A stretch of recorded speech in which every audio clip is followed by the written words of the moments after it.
请。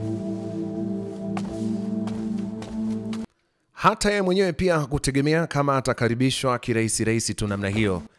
Na wakati alipokuwa amebishwa bosi mwenyewe akasema mwacheni aingie. Kwa hiyo sisi wengine tunakatazwa kuingia na silaha, lakini yeye ameambiwa aingie naye. Wewe naye unataka kuuawa nini? Wewe umeshaambiwa uache nje, acha nje. Yaani Murong Minzu ndio ameoa katika hiyo familia, lakini anadharaulika kinoma. Chui Nong yuko pale anafuatilia kila kitu. Kwa sababu umefika hapa, sidhani kama utaweza kutoka tena. Sasa eneo ambalo wamekutania ni eneo ambalo si la kawaida, ni eneo ambalo la siri kweli kweli, na ni sehemu ambapo mtu hawezi kuingia kirahisi kinyemela nyemela. Haya, ngoja tuone nini kinaenda fata sasa. Ilifanyika ibada fulani pale, mzee mwenyewe akiwa ndo anaiongoza, mzee Ma au basi Ma Kongqun, tutamuita mzee Ma inakuwa rahisi. Huyu ni kaka yangu Bai Ti.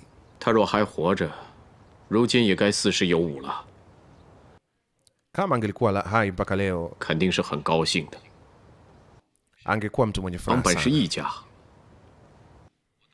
Kutokuelewana kati ya dhehebu hili pamoja na dhehebu lao kulileta shida, na ndio ambayo imeleta mfarakano.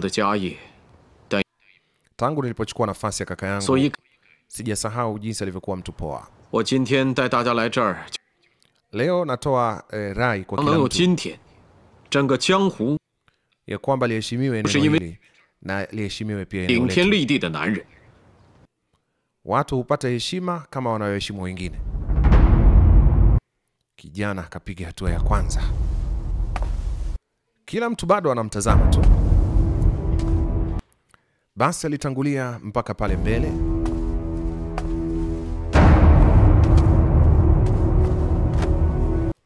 Wakati alipofika pale alipiga magoti ili pia kutoa heshima zake. Anatoa heshima zake na mzee akiwa anamtazama. Yaonesha jambo hili limemgusa sana. Wote waliokuwepo pale bado hawakuwa wanaelewa moja kwa moja nini kinachoendelea. Kwa hiyo kabla ya kufika katika hatua ya kutoa mapanga, aliamua kwanza atoe heshima zake fulani pale na nini, alafu baadaye tutajuana tu. Yani kwa hiyo taratibu tu yani. Akainuka. Katika wote ambao wameambiwa wasiingie na silaha, ni yeye tu peke yake aliyeruhusiwa kuingia na silaha. Alichukua kibao kile chenye jina la baba yake akakiinua juu. Akauliza, Bai alikufaje? Aliuawa na mtu mmoja katika eneo la katika dhehebu la Demon Section. Kijana, usiwe mkorofi. Mimi mwenyewe niliona akiuawa. Si kusema sikumlinda, lakini huyo mshenzi aliyefanya hivyo hata mimi angenimaliza. Ilikuwaje? Kusema ukweli ilitokea kama vile zimu. Kila mtu aliyekuwepo hapo ndani aliuawa. Ni mimi nilishuhudia kila kitu. Nina wajibu wa kuwaambia watu. Miaka 20 iliyopita jamani, mimi kusema ukweli nilikuwa mtu bora sana. Kaka yangu na mimi tulienda katika sehemu ya kuabudia kwa ajili ya kutafuta maua pamoja na wine, yani pombe. Siku hiyo ndio ilikuwa hivi sasa naelezea. Ma Kongqun yule pale na bro naye yuko pale pembeni. Mtu na kaka yake ni Bai Ti na Ma Kongqun. Jamani, tupige cheers kidogo.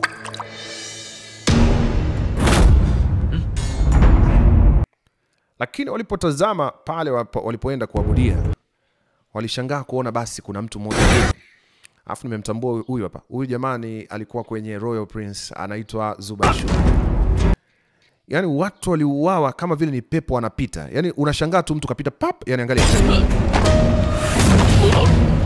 Kwa hiyo watu waliuawa kiajabu sana. Ndivyo anavyoelezea sasa Ma Kongqun.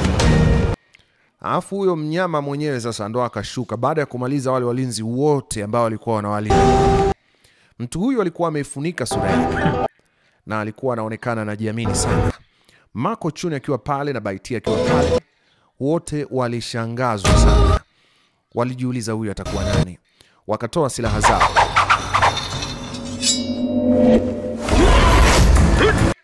Licha ya kwamba walijaribu kupambana na yule mtu, lakini yule mtu alikuwa na ujuzi wa hali ya juu sana katika martial art. Kwa hiyo ni ngumu sana kupambana naye. Ana spidi ya hali ya juu. Kuna muda unapigana naye unashangaa hayupo tu. Unashangaa tu nguo tu, yani kama upanga wako huko, yani umebeba tu nguo. Alafu yeye umuoni. Kwa hiyo cheki, anatokea tu nyuma yako pale pale. Sasa staili yake ilikuwa kidogo yenye ajabu. Na huyu mtu inasemekana ametokea kwenye dhehebu linaloitwa Demon Section.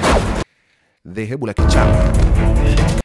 Kwa hiyo unaona, unaweza ukafikiri labda pengine umeutumbukiza upanga ghafla tu unashangaa ni nguo tu zimezagaa kwenye upanga wako. Halafu anakushambulia kwa kushtukizia. Sasa wakati ameshambuliwa, ameshindwa, hajui cha kufanya, Bai Tianyu akawa amebaki pale na shangaa. Mwamba yule akatoa silaha. Bai Tianyu akiwa anashangaa, jamaa akamfuata. Pambano linaendelea. Ma Kongqun yuko chini, Bai Tianyu anapambana. Basi pambano likawa kali. Yule mtu amefunika uso wake, ana silaha kali, staili yake ya kupigana sio ya kawaida. Hata mavazi yake pia hayaeleweki, ni kama vile amevaa magunia. Basi Bai Tianyu alijitahidi kweli. Yaani ukimpata ukadhani umempiga panga, unashangaa ni nguo tu zimeanguka chini. Alafu anatokea nyuma yake. Sasa uzuri wakati huo kuna askari wengi wakajitokeza. Ajabu ni kwamba ana kitu cha ajabu kama pepo. Anaweza ananyua mkono wake tu hivi ukashangaa wale watu wote walioinuka pale wamekufa wote kwa mara moja. Sasa anawezaje kujigawa mara zote hizo? Yaani anawezaje kujigawa zaidi ya sehemu moja kwa wakati mmoja? Ndio dhehebu lake linaitwa Demon Section. Kuna muda umuoni kapotea tu tap. Angalia, ndipo basi tunaona Bai Tianyu alinaswa. Jamaa anaweza kapanda naye kwenye ukuta hivyo kwa staili hiyo. Panda naye. Alafu wanatokea wengi. Alafu ndivyo walivyouawa. Kwa hiyo walipigwa na panga 4, yani kwa mara moja. Alafu yule jamaa anaachia. Bai Tianyu akiwa amejifiamini. Bai Tianyu alipouawa, aliuawa kwa namna hiyo, alitumbukiziwa panga alafu ikawa kama ametundikwa kwenye ukuta. Alafu kile kiumbe kinaenda juu kabisa ya mlima, kinabaki. Hii ilikuwa ni sehemu ambayo basi watu wanakwenda kuabudu, wanaenda kuabudu. Ilikuwa inaitwa Plum Nunnery. Palitokea mauaji makubwa sana, mauaji wanaita massacre kwa Kiingereza. Kwa hiyo nasema ni fumbo kuu ambalo basi mauaji ya watawa huko Plum Nunnery hayana budi kutatuliwa, kwa sababu inatakiwa papatikane ufumbuzi. Yule mtu ni nani? Yule mtu anamuita Heaven Dog.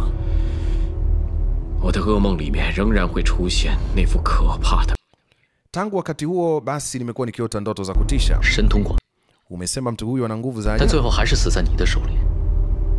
Si kwamba wewe ndio umemuua Bai Tianyu.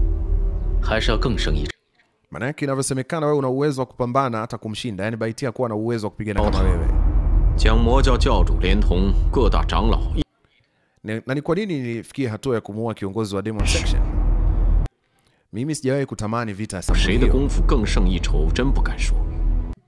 Kwa namna yoyote ile hakuna kitu kama hicho. Iko ni kitu unachofikiria wewe. Na hata ingekuwa hivyo nisingeshinda.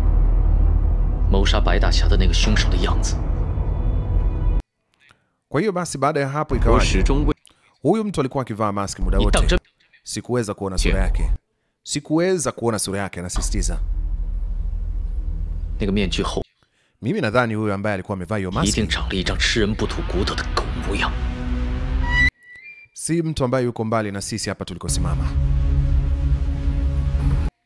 Baada ya kujua ukweli jinsi gani basi baba yake aliuawa, alirudisha kibao pale. Usisahau kwamba Ye Kai pia ni mtoto wa Bai Tianyu. Na sasa ndio Adamu. Yaani huyu tunayemwona huyu Master Fu ambaye ana hasira sana, yeye akuzaliwa na Bai Tianyu ndani ya ndoa, ni mtoto tu wa pembeni. Basi ndio hivyo. Tunaendelea mbele mtazamaji. Sherehe za harusi ziliendelea kufana. Watu wakiendelea kupata vinywaji. Sasa baada ya kupata ile story, naona hasira zake kama zikashuka hivi. Basi Ye Kai akamfuata akamwambia, mbona umekuja kukaa peke yako, nikupe company? Wewe ulimwambia Lu Xiaojia anifanyie kitu gani? Si unajua wana maindiana, jamaa aliachwa kule analiwa na nyuki. Bana wewe, mimi nilijua tu kwamba labda unaenda kuleta shida kwenye harusi na nini, ikabidi tukucheleweshe kidogo. Hivi Fu Hongxue, Ma Kongqun找过我， umekuja kukutana na Ma Kongqun 帮您做 sio? 保镖，我答应。 Au umemfuata 里 binti 上发 yake? 生什么事的话，我一定会。 Mimi nisingependa kuona kitu chochote kinatokea katika siku ya harusi ya huyo 相见 binti. 再不能像现在一样同席而， Wakati huo labda hata mimi ningeingia kati kuhakikisha kwamba hutofanya chochote. 那你多孤单啊！傅红， Nimekuja kukupa kampani usikae hapa kiupweke. Unajua mimi na wewe bado ni washikaji. Lakini sasa tutategemea na jinsi unavyochukulia mambo yanavyokwenda. Ma Fangling yuko hapa na 还不如 ameshaolewa. 跟我出去浪迹。 Sasa kama unataka kufia 只有我 hapa, 这个朋友， sasa ni bora tu uache hichi kitu unachotaka kufanya, kwa sababu mwisho wa siku utauawa hapa, haitakuwa 您没有见 vizuri. 过洛阳的牡丹花海， Mimi nataka nikwambie mshikaji wangu yule hutakaa umuone tena kama hutofanya lolote. 你要不要见一下马芳玲？ Unataka kumuona Ma Fangling kabla hujaondoka? 她马上就是别人的媳。 Haya, sasa hivi nataka nikwambie tayari ni mke wa mtu mwingine. Hilo jambo limemuumiza sana. Unajua tena alikuwa naye kama jana yake tu na nini, na yeye ndo aliyetunukiwa. Basi sasa unaweza kuona anaambiwa kitu kama kile wazi kabisa. Lakini basi tunamwona Chuinon bado pia anamvizia Fu Hongxue. Sijui upendo wake ni wa namna gani. Mwanzoni alikuwa anamlilia kama anampenda, lakini ghafla sasa amegeuka tena, anataka kuwa tena adui, anataka kummaliza Master Fu. Kasikilizia, lakini hamna mtu anayetokea. Basi wakaja wahudumu wamletea kinywaji. Je, Fu Hongxue atabaki kuendelea kuwepo hapa au? Tulimwona ameondoka. Sasa alikuwa anamsubiria mlangoni, kumbe mtu kashasepa. Ndio sasa anajua kwamba ameondoka, amesepa.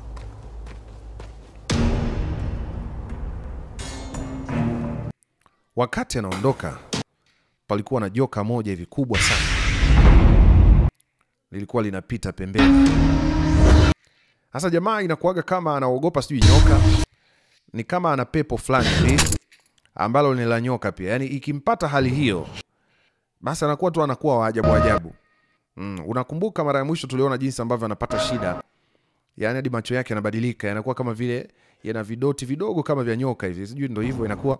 Sasa unaona jinsi ambavyo ameona lile nyoka tu, hali ikabadilika. Haya, kuna mtu anamtuliza pamwambia kila kitu kitakaa sawa. Hiyo sumu ya nyoka ndani yako itaisha tu. Uko salama, uko salama. Unaona macho yake yanavyokuwa, inakuwa kama kidoti kidogo. Tumezoea macho ya binadamu yanakuwa na doti kubwa. Yeye sasa anapata karoho fulani hivi, spirit ya ajabu inamuingia. Inakuwa kama vile ni jini limemuingia, limemvaa. Wakati Chuinon alipoingia kule jangwani kwenda kuangalia basi nani anayemtuliza, alishangaa kuona kuna mtu kamkumbatia.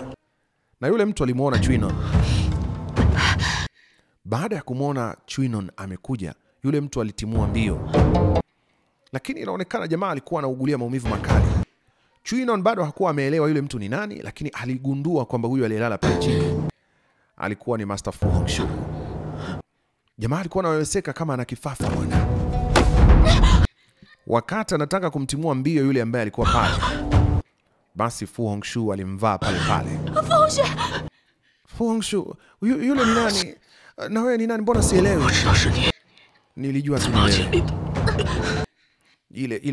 Ile sumu niliyopewa ni wewe ndio ulifanya nini, sio? Ile sumu sasa anaongea lakini kwa tasa. Anamwambia sasa naomba usiondoke tena. Usiondoke tena.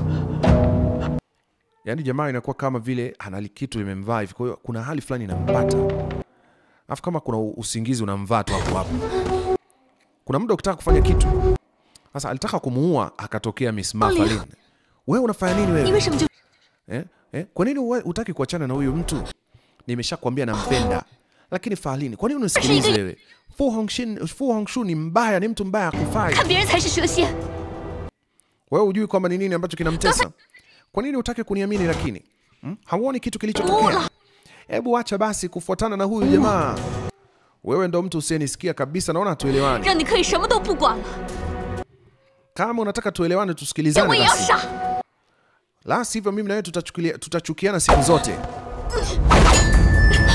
Wakati anataka kumaliza basi Ma Fangling akamsaidia. Haya, angalia sasa ni Chuinon pamoja na Ma Fangling wanapambana. Huyu hataki auawe, huyu anataka auawe. Sasa hapo vita imekuwa kali kweli. Na binti huyu Chinon mwaminifu kweli bwana, yani loyal kweli kwa yule Ma Kongqun. Yani akisema kwamba itakuwa ndio hivyo. Alishajiapiza kwamba lazima atamuua kabisa. Atamuua kabisa Master Fu. Na ndio kitu ambacho anajaribu kufanya. Katika kupambana kwao, basi ilifikia wakati hivyo sasa kama amemkosa kosa. Manake ni kwamba kama angetaka kummaliza angeshammaliza. Lakini Chinon alijisikia vibaya sana. Kuona kwamba basi ni Miss Ma mwenyewe, yani Ma Fangling ndio ambaye anaonekana kabisa anampinga katika kitu kile ambacho yeye alitaka kufanya. Miss Ma yeye hataki kabisa kwa namna yoyote Master Fu aguswe, yani hataki kabisa.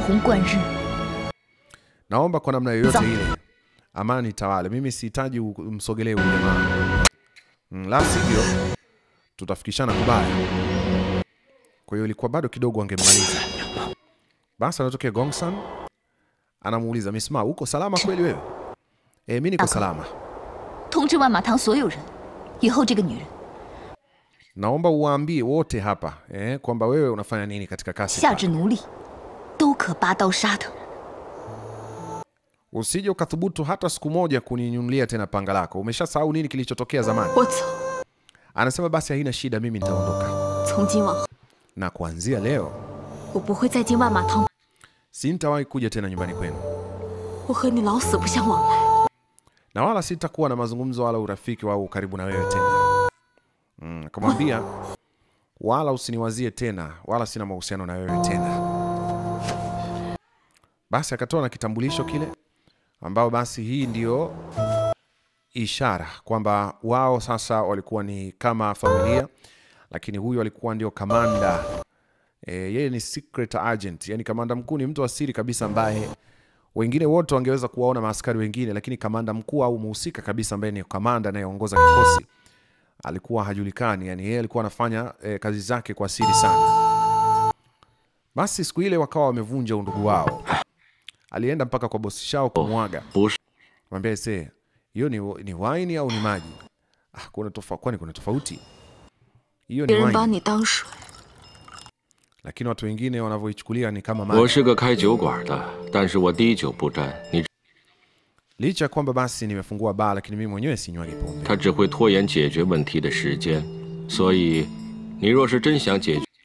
Pombe sio kusema inamaliza tatizo, itakufanya tu uchelewe kuwaza, lakini baadaye itarudi tu pale pale. Anasema basi kama ni ukweli ni wewe vile unataka niwe, waacha tu mimi ninywe pombe kama kawaida. Hata kama itakuwa basi inanisaulisha kwa muda alafu baadaye nitakaa sawa, wewe acha tu niendelee. Mimi sihitaji tena lolote. Unajua alishapewa uhuru wake na alikuwa na uwezo wa kuondoka. Sasa kuondoka, anamwambia sijui ni kwa nini imefikia wakati unazozana na Ma Fangling. Anasema unajua kwa kifupi ni kwamba nishamwambia mimi na yeye hata sitahitaji tena tukutane. Sasa msipoonana, yani ndio kusema sasa mtakuwa kila mtu amesambaratika au ndio hivyo ulivyosema ni sahihi. Mimi na yeye tusipopatana yani ndo kama hivyo tena.